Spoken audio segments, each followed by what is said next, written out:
Okay. Hi everyone, how's it going? My name's Caroline White. I'm a senior here at the university, and today I'm going to be talking to you guys about a branch of human resources management in healthcare that's known as talent management and how it affects and impacts our health system in regards to quality and cost. Specifically within talent management, I'm going to touch on two main segments, which are recruitment and retention. Any of you who may have had an internship or have been exposed or employed in the inner workings of a healthcare system may have been able to point out the employees who were considered top performers, maybe some of the employees who were really new to the organization, or maybe some staff members that were just strictly there for their paycheck.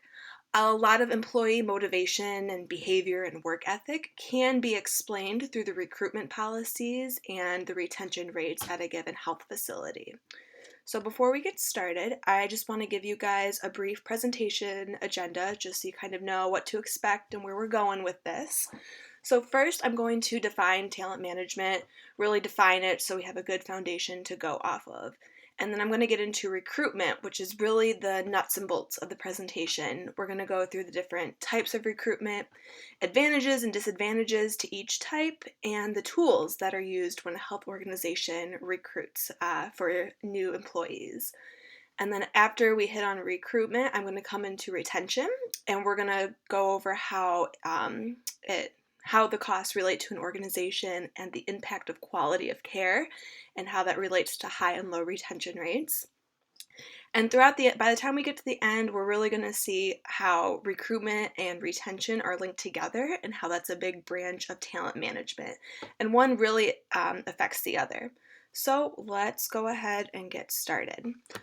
So, first, talent management is a human resource function. It is an organization's attempt to recruit, hire, and keep the highest quality candidates that an organization or hospital can find and afford to pay.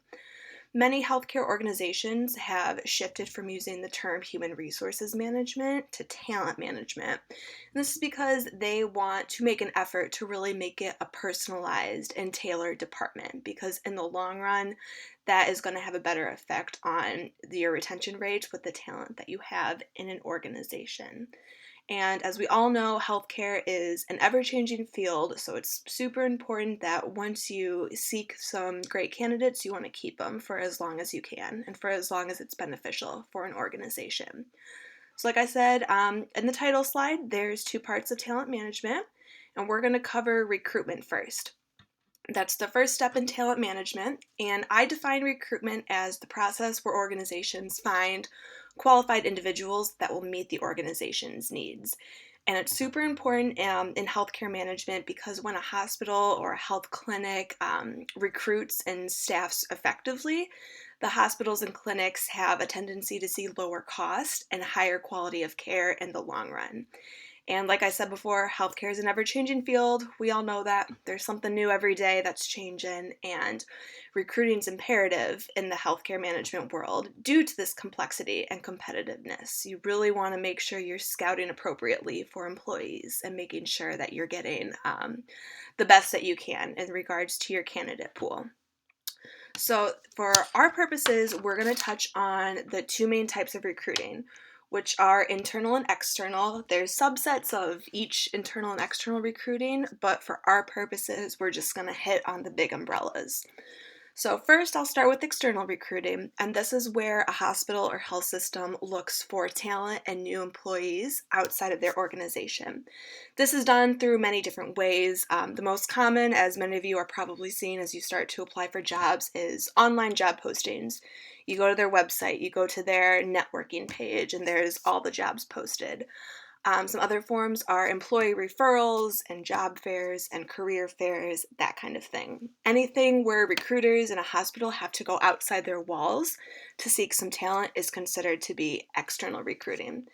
And you will oftentimes find healthcare organizations externally recruiting when there is a need for diversity within the organization. And that's considered to be a big advantage of external recruiting. Like the first advantage is that when you externally recruit, new ideas and new insights of these employees are brought to the table, and that gives the department a breath of fresh air, and it allows for the potential of increased productivity. Sometimes it just takes that one star candidate to come in and really shake things up for the better. Another advantage is that it's not as likely to change the internal hierarchy or the structure of the current system. As many of you know, hospitals have a very tall hierarchy. Sometimes it's one role right on top of the other. And when you bring someone in from the outside, you're not so much shifting that structure. You're not moving someone out of a role to a different role. You are just filling a role, which is sometimes easier. And that's considered to be an advantage when you don't have to change the structure because that's less adjustment time for your employees. But however, there are some disadvantages to external recruiting. And the first is that it is very expensive, or it has the potential to be very expensive, especially when hospitals and clinics and health networks are looking for highly trained professionals, such as your physicians and your surgeons and your nurse practitioners. That can get really expensive. When you externally recruit, there's a lot of associated cost. Sometimes when a healthcare organization, if they opt to fly your candidates out to interview, if it's a really great certified surgeon that you want, you're gonna more likely than not offer to fly them out, give them a tour of the campus, of the health campus, maybe take them out to dinner a couple times. You will oftentimes see these costs when you externally recruit. And also, even if it's not for the highly trained professionals, it costs money to send your recruiter or your HR department out to college career fairs or job fairs. A lot of that cost is covered by the organization, and that can become very expensive very quickly when considering the fiscal year for a health system. But also, another cost that's a disadvantage is not necessarily monetary, but it costs the health system a lot of time. It can take up to months by the time you recruit and interview and hire and onboard and train your new employee. That can last take as long from anywhere to like 1 month to 3 months. And when it takes longer to really bring in those new employees and to externally recruit, facilities have a tendency to see a temporary decline in quality. It doesn't always happen, and if there is a temporary decline in the quality of care or the quality of the delivery provided, it's usually insignificant in the big picture. It just takes a little longer to get everyone acclimated, especially if you bring in a new director or a new manager or a leading physician or hospitalist. Like a bigger role, it takes a lot of people some time to adjust. That's considered another disadvantage, but it's usually not super devastating in the long run. But now that I've hit on external recruiting, we're going to go to the second type, which is internal recruiting. And this is the approach where a hospital or an organization promotes from within, and they want to fill their positions with the current employees that they already have. And there are a lot of advantages to this. The two biggest ones is that it's efficient and it's cost effective. When you internally recruit, you're not losing that time to go out and find new candidates. There might be an adjustment period, but it's not going to last for months like it would if you bring in someone from the outside. And another advantage is that it's cost effective. You're not spending that money and resources to fly someone out or to send a recruiter. So that's considered to be a really big benefit. But another advantage to go off of that's not related to time or money is that it's really good motivation for good performance amongst your current employees.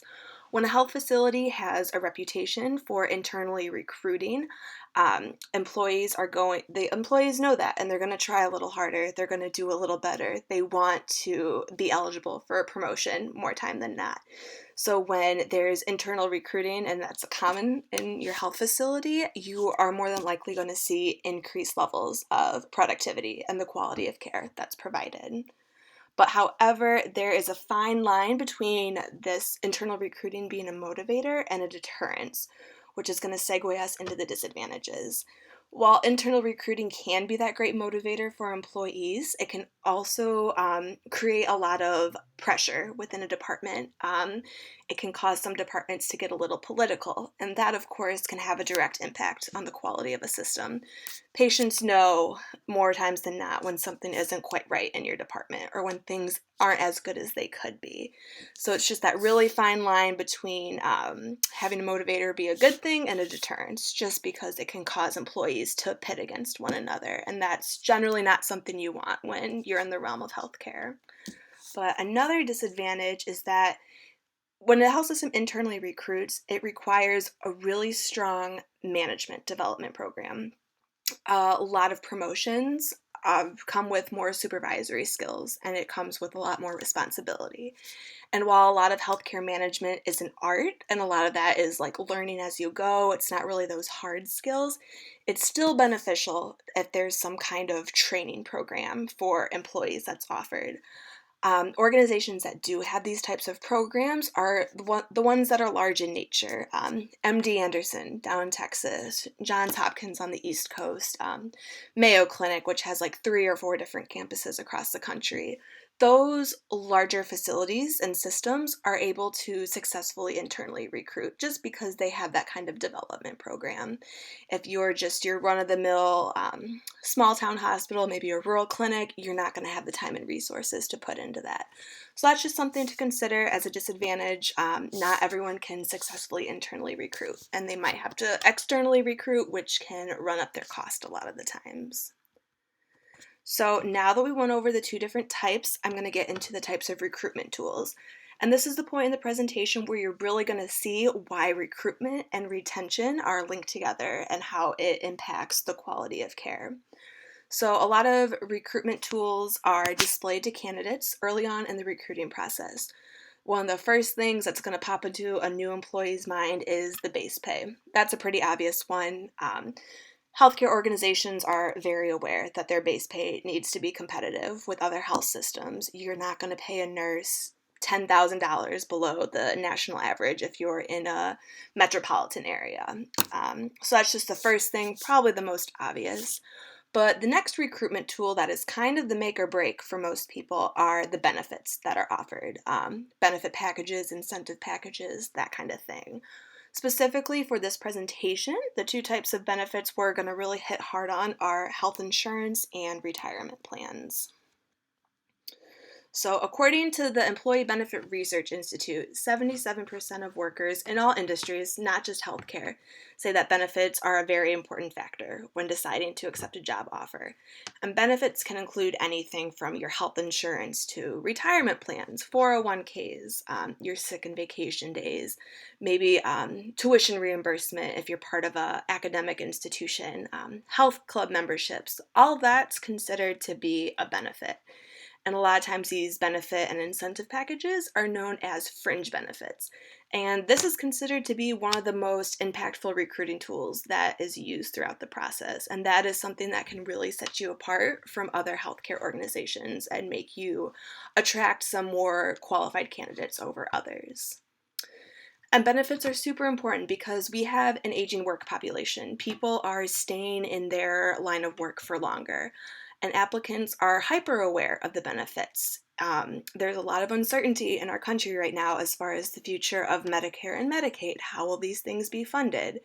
And there's just a general shortage of employees in general, that benefits packages are really tailored in the recruitment process, but they're also used as a retention tool. And employees are more likely to stay in a job that has decent benefits. Employees know when they're getting a good deal, when they're being well taken care of. And benefit packages and retirement plans are big when recruiting and retaining because job stability and job security is highly valued. When job stability and job security is positively correlated with job satisfaction. And when an employee is satisfied with their position and in their line of work, you're going to have higher retention rates. And your quality of care is going to go up. When people really enjoy what they're doing and they're there for the intrinsic rewards, for how they feel, they're going to stay in a position for longer. And it's really important for healthcare organizations to have high retention rates. And a lot of healthcare organizations have begun to revamp their benefit packages. And the way that health systems can improve their benefits that they offer is by linking them to their employees' values. When health systems really know their employees, know their audience for lack of a better term. They're able to link their benefits with core values, and that has been shown to attract more candidates during the recruitment process, and it will enhance the performance and the quality of care for the current employees that are already at a hospital or facility. Some examples of improving benefits packages and really linking them to what your employees value are just an increase in vacation days. If one health system offers 18 vacation days instead of 14, that might make a big difference to some people. Also, if there's better maternity or paternity leave compensation in a place, that's a really big deal to people. People are young, they're entering the workforce younger and younger these days, and they still want to have these families. So when they're well compensated for their maternity or paternity leave, that's going to make a big difference. Also, another example, this isn't really something that a hospital always has control over, but if you can lower the cost of what it is to add a dependent to your health insurance, that is huge. Health insurance is a lot of money. You pay into it like a significant amount. And especially if you have husband, wife, kids, nieces, nephews, anyone you look after that's on your health insurance, that will get really expensive really quickly. So if you can lower the cost of adding your dependents, that is huge. And that is what a lot of employees really value. But one final thing I want to touch on recruiting before I move into retention is the recruitment of physicians.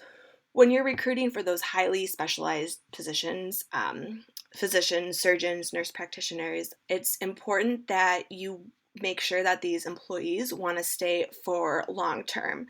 You want to make sure they're not just going to stay for 12, 14, 18 months and then leave. When you can get your physicians to stay for longer, it'll help you bring down the cost of running your organization in the long run. And when you recruit physicians, it usually requires a lot more time and money up front because a lot of physician recruiting is done externally. So you're going to have those affiliated costs of maybe flying them out, giving them a tour, taking them out to dinner. But it's really important to note physician recruiting because a lot of things don't apply. Benefits and incentives are still used. That's still important to doctors. That doesn't change. Physicians are people too, obviously, but there are certain things you have to keep in mind.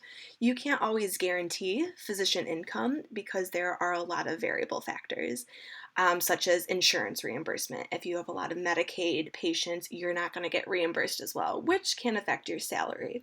And sometimes doctors have to meet patient quotas, which is hard to do, and that won't make or break a salary, but it's just important to keep these things in mind. And physicians shouldn't be solely motivated by these extrinsic rewards, but it's important to know the differences. And when recruiting physicians, that's a whole nother presentation in and of itself. But just to give you the spark notes, it's important to recognize that there are differences, and some recruiting tools may need to be modified in order to keep them long term, because it's imperative you have these leading professionals for a long time, because you're going to see a higher quality in care when there's consistency amongst your physicians and highly trained professionals. So now that we've covered recruitment, I want to jump into retention. And retention is just the concept of keeping your employees year after year.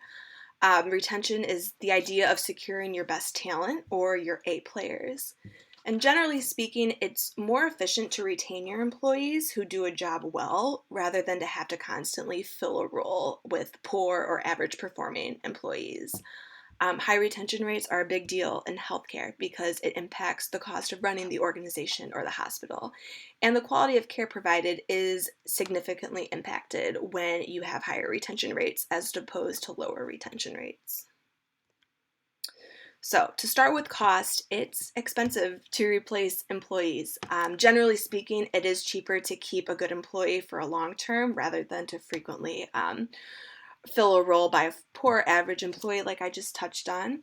It can cost a hospital anywhere from $90,000 to $145,000 to replace a registered nurse. Of course, that depends on the skill level and the specialty of nurse that's needed, but that's a lot of money. The cost of replacing nurses or professionals, that includes everything from the recruiting to the training as needed to onboarding to getting them acclimated. There's a lot of cost associated with that. So that's something important to keep in mind. If you have high retention rates, you don't have to worry about this as much. And also, when a hospital sees higher retention rates, it allows hospitals to budget for long term, and this is really valuable, especially to the accounting and financing departments. You're able to better budget for long term when you know that you have higher retention rates, and compensating those employees becomes more of a fixed cost as opposed to a variable cost, and that just helps keep a health system consistent. And today in the United States healthcare, you just really want to aim for consistency more than anything. You don't want to be all across the board with the cost that you're spending. Of course, it's going to change no matter what, but if you can keep compensating to more of a fixed cost, that's really going to help out healthcare in the long run. But also, um, retention rates have a direct impact on quality. And first of all, I'm going to give a disclaimer that it's important to note that retention and turnover rates can impact an organization both positively and negatively. There's two types of turnover. There's functional and dysfunctional.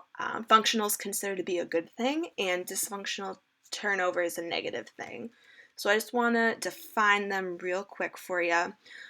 Functional is when a poor performing staff member leaves the organization, and when that happens, departments often see an enhanced level of productivity and it's more effective, and that's a good thing when a poor performing staff leaves. Dysfunctional turnover, on the other hand, is when a valuable employee leaves the health system, and it's more of a cost to the health system than a benefit. Because when a good employee leaves, there's an adjustment period. Everyone's got to pull their weight until that role's filled again, which, as you know, if you externally recruit, that can often take a lot of time. So for the sake of this presentation, we are going to focus on dysfunctional turnover and how that affects the quality. Because employees who plan to resign become less productive. And in healthcare, that's a big deal because it can significantly decrease the quality of care that's provided. Whether it's going to be functional or dysfunctional turnover, this will happen. But it's a big deal because when there's that lack of productivity, that leaves potential for medical errors and inefficiency, which in the long run can be very costly for an organization. Also, when employees plan to leave, it postpones the optimum productivity that each department strives for. And by postponing productivity, you can also postpone the optimum quality of care that a health organization strives for. And that's not something you want to deal with if you don't have to. So that's why it's pretty important to keep your employees, just so you know that your patients and your clients are getting the best care that they possibly can. And also, the way to improve retention rates, once you have your employees, you want to keep them. And a lot of tactics for keeping your employees is done at the recruitment level, like offering them the benefits packages, making sure there's full disclosure. That's a big key in keeping your employees or recruiting them, but it's also a big deal when you want to keep them.